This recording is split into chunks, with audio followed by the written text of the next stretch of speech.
Hello fax staff. This is a tutorial on how to close out a case within Procentive, particularly the client module. We have our sample client up here and we are going to quickly go through the things you need to do to help successfully close out a case within Procentive.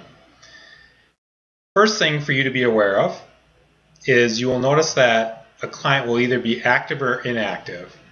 After closing the case, admin staff will move the status to inactive.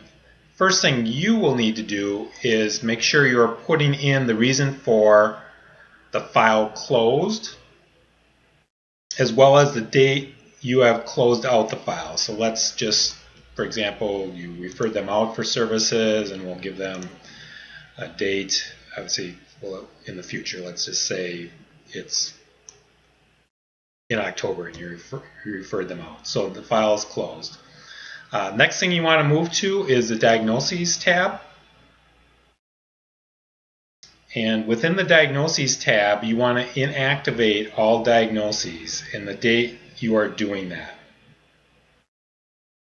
So there's a current diagnoses here. You notice this is one active diagnosis. We're going to change that to inactive and we're going to give it a date it went inactive, status change date, which is when you're doing this within the client module.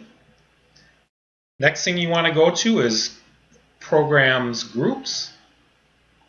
And within this tab, you notice here Workflow Test. I'm going to open up that hyperlink and I am going to put a stop date. Let's say, for example, say just some date in the future that you had closed these clients out.